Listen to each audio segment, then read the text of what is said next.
Hey everybody, this is Dr. Dennis Buckley. In your practice, do you need more clients? Do you need more new clients?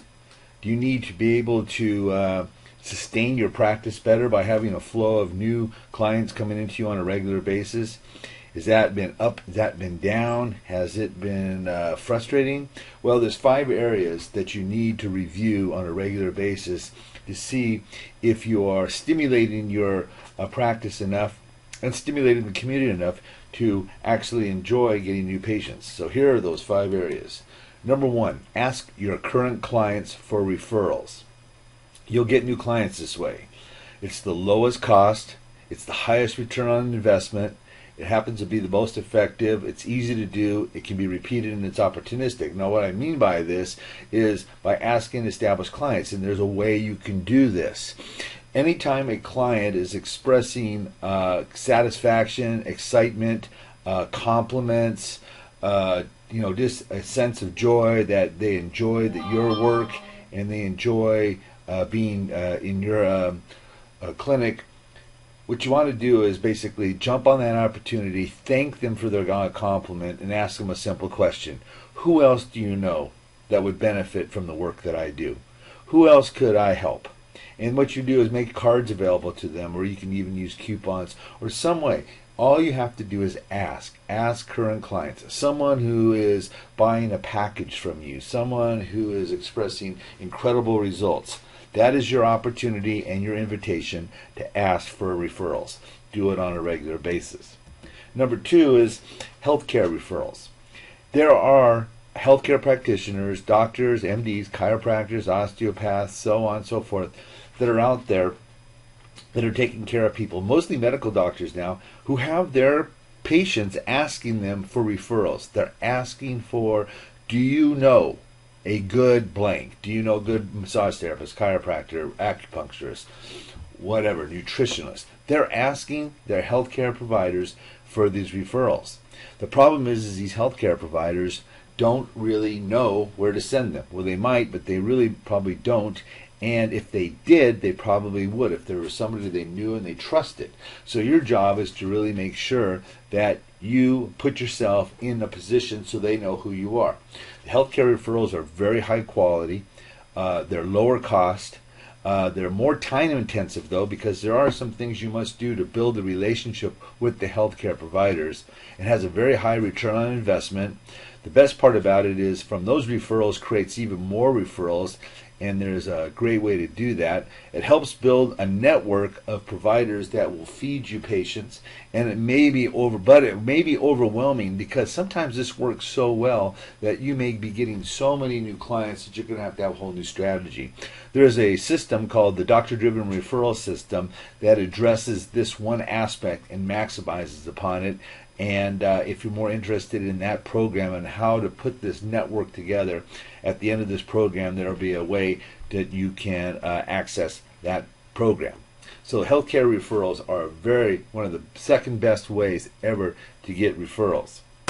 The third one is a common network referral. Now think about this.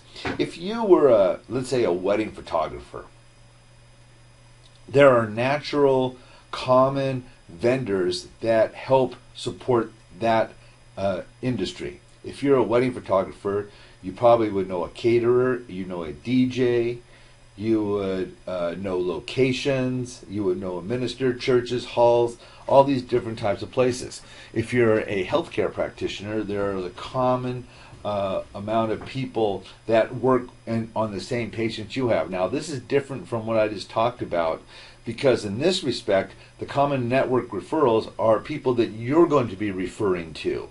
So if you're a massage therapist, you should have a relationship with a chiropractor that you can refer to, a medical doctor that is holistically minded, maybe a yoga studio, maybe a gym, maybe a nutritionist, a personal life coach, something like that. These are the common referral network, and you build this network and this web of people, and this is who you're referring to. Now, the best thing about this is if you're referring out, usually it comes back to you. So you have to make deposits in this network. You have to deposit people in this network using their services. So these provide really good quality referrals, It's higher cost in regards to money and time, because a lot of times you'll have to develop these relationships, and it takes a lot of time to develop them and nurture them. You must give first to get, and then once you make these relationships, you must nurture and stimulate these referrals through your referrals, and also through talking about common ways of working together. It's got a very good ROI, but it is harder to do on the other ones. Now, everything I'm talking about has, if you're looking, all I'm going to do is the easy ones and not the hard ones, and that's not true. You need to do all 5, and when we get to them, but some of them take more time, but they do balance each other out, because one thing happens is if you get everything from one area, and that dries up, you're sunk. So common network referrals of people of like-minded who will be treating the same people you be doing is a great way to build your practice.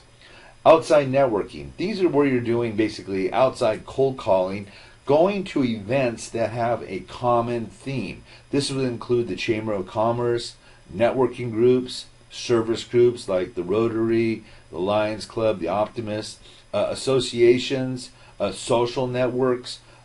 These happen to be more time intensive, but the purpose of this really is to meet people and get people to know you.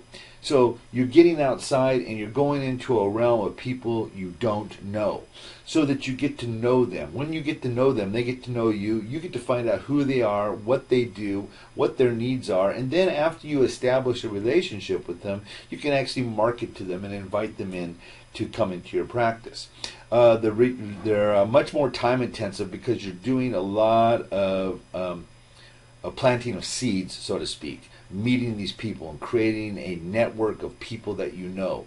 Kind of like creating a farm system of people you're going to be bringing up into your practice. That would be the major league. Also, it's like a farm, because you're planting seeds and nurturing those seeds, and never know down the road when these people may need your services, or they may know someone that needs your services, so you need to create these relationships. Because of the time it takes, the ROI is less. However, by creating these networks together, this outside networking of people that you don't know, now that you know and they know about you, you have a great resources of people that you may need for your services. You may need someone who's a florist. You may need somebody who's a dry cleaner. You may need somebody who is a baker, make cupcakes. You may need someone that is has candles. You may need somebody who's a dentist. The list goes on. A financial advisor, real estate advisor, auto repair. These are people you know, and what you need to do is you need to make relationships with these people and use their services, because then it comes back to you. Now, you don't give to get, you give because it's the right thing to do. You got to nurture this network. But basically, it does have a lower ROI, but it does build the thing that you have the most valuable, and that's your database.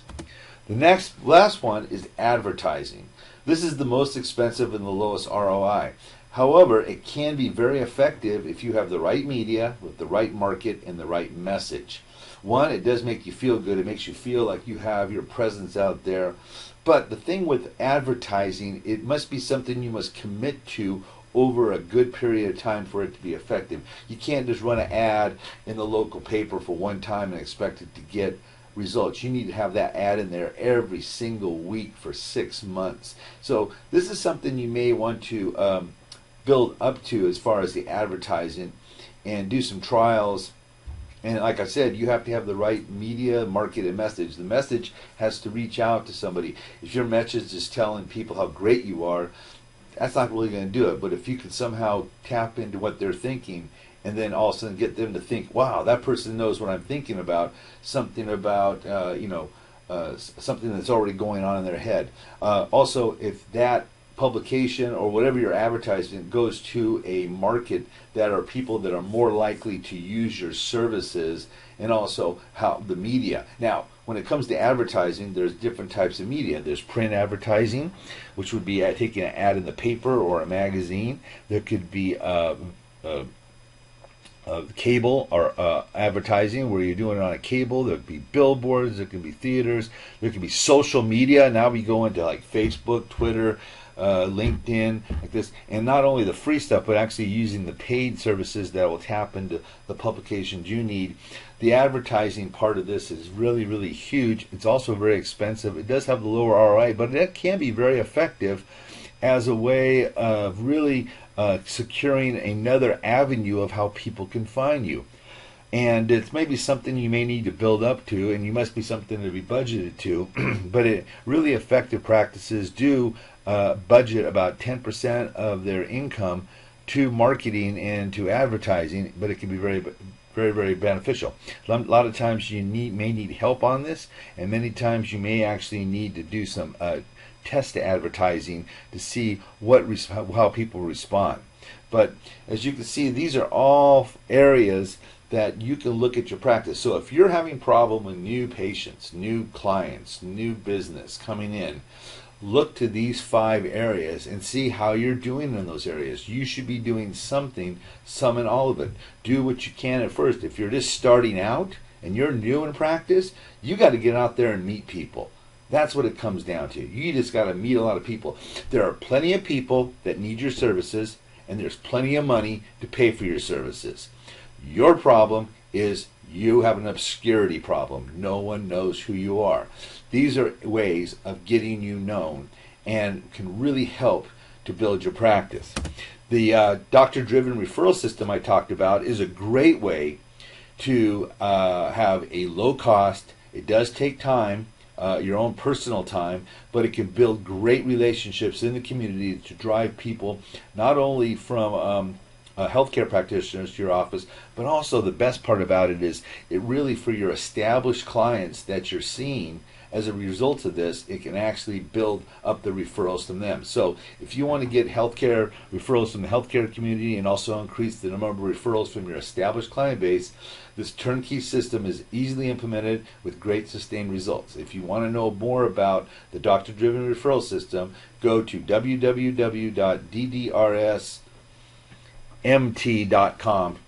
Take that dot out of there, or www.holeinyourdiploma.com. www.DDRSMT.com. I got a dot in there that should not be in there, but I just want to see if you're paying attention.